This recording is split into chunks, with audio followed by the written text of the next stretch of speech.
G'day fellas and welcome to a casted game. Spawning in on the south side of the map in the colour teal, playing as the Abbasid dynasty, representing Izzy Esports. It's Marine Lord. And in the north side of the map, in the colour yellow, playing as the English, it's Beastie Cutie. Ladies and gentlemen, welcome. We're here on Dry Arabia casting EGC's Elite Classic. That is correct. We're here watching Beastie go up against Marine Lord and open with a men-at-arm rush. The two best players in the world. You've got your two most recent world champions, Marine Lord and Beastie, and they're down here in the arena, and I'm looking forward to seeing what is going to be happening this game because I'm confident we've got a cracker. And if you're interested in seeing more good quality games, make sure you check out EGC's live stream right now. It's live over on EGC TV in an hour from when this is posted. So if this has been posted in the last 3 hours or 4 hours, come over, come say g'day. Whether you want to wait till the end of the video, it's up to you, but you'll be seeing the live action over there. I won't be casting when this video gets posted. I actually casted the night before, but I'm sure I had lots of fun, even though I'm recording this but actually before the cast. But, you know, I'm sure it was a hype cast, and you guys are going to love it. Anyway, that's going to be it. But we do see it's going to be a single men-at-arm opening here from Beastie. Comes out onto the other side of the map, looks to find the gold mine, does manage to spot it as well. It's in a really good spot. I mean, obviously, it's not that front gold that you love to get, but it is relatively accessible. Now, the other thing to note as well, so just before we move on, I thought that was an idle TC. I'm like, excuse me, idle TC, is that I will leave a link in the description for EGC TV's Twitch. That way you know where it is. But we do see Marine Lord coming up a little bit short right now, sitting at 170 gold. You can see he's about 8 gold away from it. He's going to try and get this gold through. Now, the one other thing to note is Marine Lord ideally wants to get enough gold for some sort of upgrades. You can see him gathering up the resources there. Looks like I was going to say the Marine needs to be careful. That's not a Marine, that's a men-at-arms. So normally, what is happening here, and this is a pretty smart move by Beastie when we think about it, okay? So what does Marine Lord want to do in this early game normally? He wants to collect sheep, and that's going to be denied. But he wants to get his upgrades in, right? Like we think about the Abbasid, they love to go for that early wheelbarrow. They love to go for that early fertile crescent. If they go for the eco wing, they love to go for fresh foodstuffs, given the chance. And when you deny them that gold, that basically says you shall not tech. You shall not get those upgrades. I'm going to force you not to do that. Whether you make archers or whatever it is that you're going to do, you're going to have to do something, and it's not going to be what you want to do, which is, you know, the optimal build. Meanwhile, behind this, Beastie is doing what he wants to do because this was always part of his plan, right? Like he comes into the game and immediately puts the enemy on the back foot. Marine Lord was thinking in his head, he was like, okay, there's a chance that it happens. I'm going to give it like a 7% chance that Beastie men-at-arm rushes me. And it happened. Bad luck. You drew the short straw there, Marine Lord. Now you've got to change your plan about what you were doing because that 93%, Marine Lord was like, I'm going to go 3 TC, Fertile Crescent. It's going to be amazing. Meanwhile, not happening. Not on Beastie's watch. So anyway, we're right on board with the Beast in the north as the age up is about to come through. Expect to see the council hall placed probably somewhere around here. I think is a decent spot. Whether he might actually go with the Goldvilles. And no, there you go. So it makes a lot of sense. Normally, remember when you're looking to throw down these buildings, you always want to go towards your wood line. Just because when you think about it, right, like you're not going to be putting like farms and a mill here. You need to be thinking, where am I going to put my farms down? Where am I going to put my mills? And normally you want that, you know, that ring of 8x8 down. So here for BC, like you see a really good spot that he'll go somewhere around here, and then he'll put another one somewhere around there, and then probably another one back there. And then that way he's got his 24 farms, and they're all in a relatively good spot. He's got a great spot for a TC back here if he does want to go into that. And in fact, we've seen him follow up this men-at-arm before with a little bit of aggression in the early feudal age, but he always seems to go into that second TC, so we'll have to see how he plays it. The two villages on gold definitely indicate to me that it might be a bit more of a longer feudal age pressure than what we're used to normally seeing. 2 villas on gold is a great indicator that I'm going to be going for something a little bit crazy. Now, we do see the mill coming down, so it could be eco upgrades, but I would suspect 2 villas on gold is probably +1 range attack, +1 ranged armor. But let's check in on the other side of the map as Marine Lord says, all right, you want to play feudal? Let's do it, baby. I can play feudal. And he throws down the stable, throws down the archery range. Remember, this isn't what Marine Lord wanted to do. You know, he comes into this game and he's thinking, I'm going to 3 TC Fertile Crescent. That's why he's gone for the eco wing, right? You go for the eco wing. No one's going for the eco wing and staying on 1 TC. Think about it from that perspective, right? If he wanted to play 1 TC, he would have gone Culture Wing. So already you can see Beastie coming out with a little bit of a trump card early on in this game. So really nice to see from him. And that man-at-arms is going to He's going to run away. He's going to head back home. And I think that's a smart move, right? Like, Beastie knows the age-ups come through. I don't know whether he knows about the production there from the enemy, but I would suspect he probably doesn't. Look at this. Oh, he's pushing all the deer so far away. Look how far away they are. So cheeky coming out from Beastie right now. Forcing the deer into all these different spots, killing them, so that if Marine Lord wants to put down a town center, the deer packs are going to be so extended, and it's just going to really decrease the efficiency. Whereas obviously for Beastie, he doesn't care about his deer. You can go and do that all you like, mate. I really don't mind because I'm on farms. But checking back in with Beastie though, as the age ups come through, it looks like an early wheelbarrow is going to be the way that he looks to go. We've already got a spear and a longbow out, so just keeping it real, keeping it simple. And we also see a house thrown down. No stone at this stage, and a third wheel added to gold. So could be a bit more of that eco focus rather than the blacksmith focus with three on gold. But Camel Rider is now out. A couple of villagers back here on gold. Not a huge amount, just enough to slowly trickle it in. And you can see Marine Lord is definitely intent on playing it out in feudal now. He says to Beastie, mate, you wanted to play feudal, let's do it. Double broadaxe now coming through as well for Beastie. Let's see if he moves off gold. Doesn't move off gold, still continues. Men-at-Arms will go down. Doesn't take anybody out. We can see right there that it is 0 for 0. 0 workers killed. 0 workers killed on both sides. So Marine Lord starts the mass. We see he's got quite a number of units beginning to come out here. Meanwhile, back home, Beastie's already getting ahead on those upgrades. Villager counts, relatively similar. 24 versus 25. I wonder what the difference is here. Why is Beastie so far behind? Did Beastie go idle for a bit? I think Beastie went idle, man. I swear I looked at the TC and I didn't see anything in there. Jeez, that is, it's an uncharacteristic mistake. Hold on, we can actually determine whether he went idle or not, just judging by his... Actually, hold on. According to this, he was idle for like 18 seconds. Wait, hold on. 2, 1. Oh my lord, Beastie went idle for like, yeah, 20 seconds. Wow, okay. Early game, maybe it could have just been that he was a little bit low on food or something like that. And you can see Marine Lord is staying ahead of him with that one villager. It might seem like a small deal, but I promise you it starts to add up, right? Like, after 10 minutes, that's 400 resources. After 20 minutes, that's 800 resources. You know, we're talking a mangonel's difference. And you think about the difference a mangonel can make in a fight?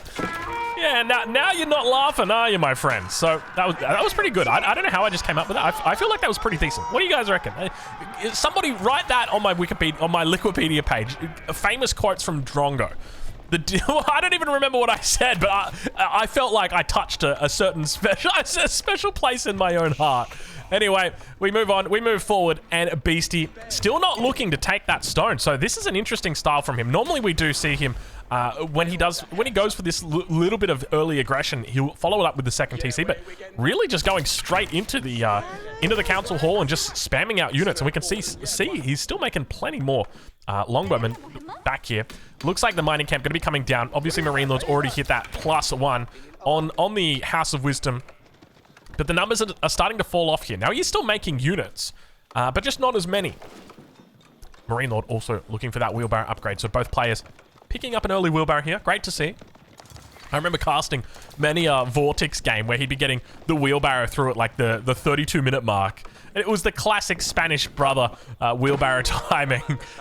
To me, I was always very impressed at the fact that they could be such dominant players and just still never make wheelbarrows. But we do see that Marine Lord loses a couple of villagers here early on. He's still going to be able to pick them off just with the longbowman over the top line. We do see that scout's coming out. And back home, Beastie's still not going for that stone. So do we see? Yeah, we start to see +1s coming through. He's picked up ranged armor. He's also going for range attack, but it's not going to matter at this point. There's just way too many units on the field right now. Beastie going to get completely annihilated. Looks like he might be able to take out the camel, so at least gets a little bit of a gimme. But take a look at the difference between those two. That was a massive fight. 1,830 versus 770. And look at the destroyed value. More than double now in favor for Marine Lord. That is a huge difference between these two. And back home, Beastie's going to start to scramble a defense. We see that more units are out. Obviously, a little bit more of a immobile army back here for Beastie, playing an infantry-only comp. Compare that to the archers, which are slightly faster than the longbowmen, and of course the horsemen, which are notoriously fast. In fact, known for their high speed. The fastest unit in the game. There's a little catastrophe, I was going to say. A little apostrophe attached. Sorry, a little asterisk attached. That's the word I was looking for to that. You know, that being the exception of Palace Guards without... without Yam Network, without Yuan Dynasty, and without charges coming through. I mean, there's obviously lots of units that can go faster than that, but obviously 1.88 is pretty damn good. You're basically a race car at that speed. Nice little defense, little pocket hold here from our English player in the north. Just casually sitting behind his walls, teeing off towards those horsemen. They dare not enter his domain. And now we see more farms coming through, as we talked about before. You know, he's got these perfect little locations here just for those farms to come down. So now Beastie looking to try and posture up towards that top side, prevent that scout from coming through. Doesn't want him to get a read on how many vills are on gold, because if Marine Lord sees how many vills are on gold, he's going to be able to determine what is Beastie up to. So you see him coming back behind here. He needs to know. And that's why that longbow denying that is basically saying, you can see, even if he can get a click on the gold, he might have an indication, because if that's sitting at like 2.4k, 2.6k, something around that, then you'll know, okay, he's going castle. And we have a look right now, it's sitting at 3k. So all of that resource, so as an example, like 2.4k, 2.6k, so you're talking about 400 to 600 difference, and that would give him just enough for castle age. So that's normally the amount that you'll be looking for. If you see anything in that range against the English, you know that they're looking for that castle age. But let's check in over on that south side though and see how Marine Lord is doing, as he has added in the second town center. We talked about this a bit earlier, the fact that if you do go for the eco wing, you are going to want to get that second town center. It's pretty mandatory. Fertile Crescent picked up here. No fresh foodstuffs, interestingly, has avoided that, at least for now. Expect it to be coming in soon. A small reduction in the price of villages. At least a lot smaller than it used to be. Remember the good old days where you paid, what was it, 25 food or something for villages from the town center? Oh gosh, they were the good days. But it looks like he does scatter out.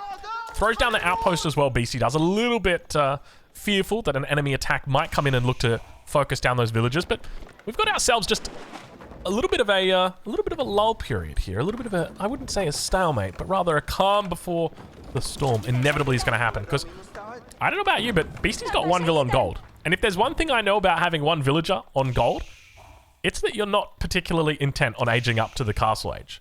On top of that, there's no villagers on stone. This man is still on one base. Now, granted, he's on one base with full eco upgrades, with the exception of the specialized pick. And he's on one base with a whole bunch of farms back there, which are obviously very, very effective at gathering up those resources. We can see he's gone for the 3 farm locations or mill locations that we suspected he would. He's got beautiful space back here in the back of the base. Where's my music? I had music earlier. Don't be cutting out on me, music. I can't believe you've done it. I can't believe you've done this. Where is that music?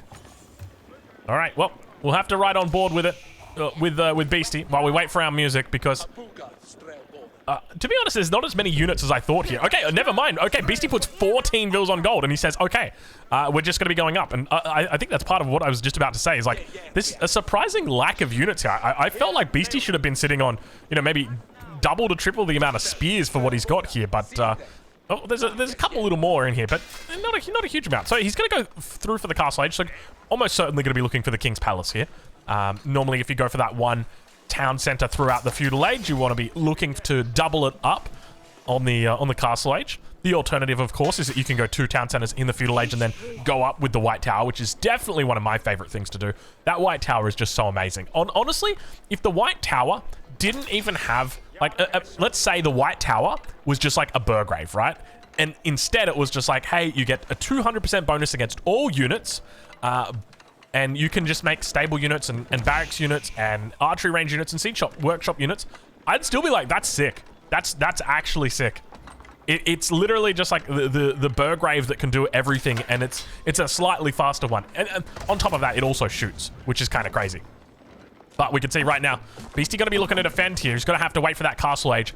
And you can see he's got 17 vills on gold. There's a very specific reason. He needs to get those upgrades through ASAP. I love the way that he's pushing out here. Almost a little bit of a bold decision, kind of like scaring off Marine Lord. And expect Marine Lord to... Does he look to turn around here, or does he look to head back to his base? So he's going to go for the base option. Definitely the right call, because you don't really want to fight into this English defense here. Obviously, the town centers are going to be able to protect, but on top of that, you got that network of castles bonus, which is just going to shred you to pieces. The villagers can always turn around with their longbows, or I guess technically they're short bows, aren't they? Let's have a look here. You know what? It's just a bow. It's a bow. It's neither long nor short. It's just a bow. It's a general bow. But on the south side, 1 minute and 40 seconds until Marine Lord is going to be up. On top of that, it's going to take time for him to get those upgrades, whereas Beastie, he's already got the veterancy. +2 not through yet for him. But look at this men-at-arms switch coming out from Beastie. Talk about a little bit spicy. I think these meatballs have really got a little bit of... what's a spice that you put in meatballs to make them spicy? You know what? I'm not going to say that they've got spicy in them. I'm going to say they're getting a bit hot. Got a little bit of chili on them right now. Speaking of chili, am I the only one? I mean, I know I'm not the only one, but do you guys love chili? How good is chili? There's just something about it. And I know some people have got this and some people don't, but I've got this. So basically, I love chili. And there is this pursuit of always finding increasingly hotter chilies, because as you have chili in your life, you become increasingly immune to that chili. You're not immune, that's probably the wrong term, but essentially you build up a tolerance to this chili. So, you know, the hot chili sauce that you used to have is no longer hitting the spot anymore. You can tolerate it. It's very easy. So now you got to look for a hotter chili sauce, but you can't go too hot. You don't want to go too hot. I feel like habaneros are a really nice point where it's like, you've got a good density of heat. I don't know if density is the right term. A good level of heat. Maybe let's go with that. A good level of heat. But it's not necessarily breaking the porcelain. Sorry. Why did I say that? I have no idea why I said that. Anyway, look, we're 16 minutes into this game already. We got to switch this bad boy over. Let's get those incomes up here. Let's take a look on that north side. Beastie's down 20 vills at the moment. Keep in mind he's taken out 3, so it could be worse. And now he's going to push in towards his position. He's already picking up relics. And now looking to take out more vills. Marine Lord hits the castle age. Keep in mind he's got access to a mangonel if he so chooses to. Upon aging up, he could look to absolutely clear this out. I'd expect that he'd have a mangonel being constructed down here. He's got a lot of archers, but there's all the archers. Where's the mangonels? And now Beastie heads in towards the enemy base. There's plenty of units underneath this town center, but I don't think he's got enough. He's just throwing stuff away at this point. Beastie having a little bit of a struggle here. Horsemen going to come to the back line. We'll be able to effectively deal with this. Still yet to get their upgrades through, but it's not even going to matter. All of the longbows get cleaned up. But there are men-at-arms. Men-at-arms over on the east side now. Men-at-arms beginning to overwhelm that town center, and Marine Lord has gone for a 3rd TC. No 4th TC just yet from the Madman, we say as the moss goes up. So now Marine Lord, he sees these men-at-arms coming, so he's going to have to deal with them. So how does he deal with them? Crossbows, obviously a great choice. Knights, another really good choice. But keep in mind, these are very strong men-at-arms. They've got that extra ranged armor, that extra melee armor, because they've got their armor cladding, aka armor chatting, which is probably, it's a pretty cool upgrade. It's also a pretty cool upgrade on the name. I definitely support the name, armor cladding. I'm chatting. But Marine Lord getting torn apart a little bit here. I mean, the hold seemed like it was a very basic hold for him. The unit numbers really looked quite in favor of him, but now a lot of them are archers, and they seem somewhat irrelevant. We do see now that crossbows are starting to get moved in, or brought in, or trained, I guess is another word for it. But look at this stream, this slow and steady stream across the map. Beastie going with a bit of an interesting English style here. It almost reminds me of like a Burgrave, like English going for a Burgrave, but without the burger, you know? Instead, you got the King's Palace, which is aptly named now that Queen Elizabeth is no longer with us. It's sad. It's sad. You know, I always liked Liz. She was a top gal. It's crazy when you look at the photos from Liz, how many years she's been around and how many people she's taken photos with. It's kind of wild. Like, here's a picture of Liz with Jesus, and it's like, and here's a picture of her yesterday. It's like, wow, she has lived a good life, hasn't she? A long life, let's say that. Maybe not a good life. I don't know about you, but I feel like obviously she lives in incredible wealth, or she lived in incredible wealth, but could you imagine being a monarch? I mean, I just want to be able to go to the shops and not get harassed as I'm like trying to select out which apple I want. It's like, do I want the Fijis? Do I want the Granny Smiths? It's more of a Granny Smith kind of day, and she can't do that. She can't do that. And I mean, that's a freedom that us plebs get that she never had. But I mean, at the end of the day, she gets to cry in her palace. So who knows? Maybe that's all it takes. No, it's actually this has been one of those casts. You know, sometimes you get one of those casts where it's a bit more like a podcast. You know, I was reading this thing about about how we have like a level of happiness that we become accustomed to, and how that it follows like people, because often people always say like, you know, money is happiness, that sort of thing, and I'm not a believer of that. I'm a believer that that money buys you freedom, and freedom can buy you happiness. But one of the things to note is how our happiness levels always kind of like reset back to this median level. And even if something amazing happens to you or something really terrible happens, it always kind of like resets back in. I mean, I say always resets. I mean, there's always going to be cases where that doesn't happen. But anyway, look, I'm probably not qualified to talk about it, and I'm definitely not doing it justice. But I just thought it's an interesting thing. You know, we should throw that up there because anyway, let's get back to the game. Marine Lord right now up 13 villagers despite the third TC, and he's still struggling to keep a lock on all of this. Starting to throw down the palisade walls over towards that east side. Men-at-arms together with the longbows continuing to run through, and look at Beastie with the upgrades. Plenty of upgrades starting to come through. The classic 20-minute forestry timing. Sometimes you see it a bit earlier than this, but Beastie opting with the 20-minute forestry timing. I remember doing the numbers on this tech, and it was like, I think it pays off after like 3,000 wood that's gathered. It's actually pretty efficient when you think about it, right? Because you're going to be gathering 3,000 wood pretty quickly, like 1,000 wood a minute, 850 wood a minute. So, I mean, 3 minutes to pay off a tech doesn't really seem that good, but it's a cheap one. So, I mean, you can probably justify. You can squeeze that bad boy in. But Marine Lord, I mean, we're definitely feeling... This is interesting, right? Like, Beastie is absolutely playing the English the way that no one ever really does. Full aggression.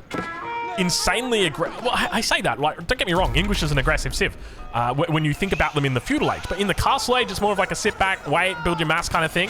But he's just been non-stop, and Mangonel over the top rope, only going to hit the single longbowman.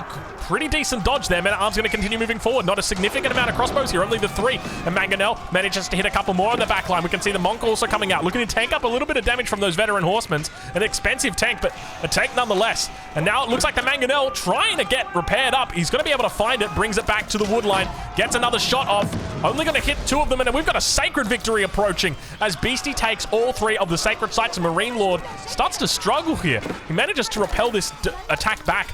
The main issue that he's got is he hasn't got these walls completely up yet, so he's still dealing with all of these leaks coming into his base right now.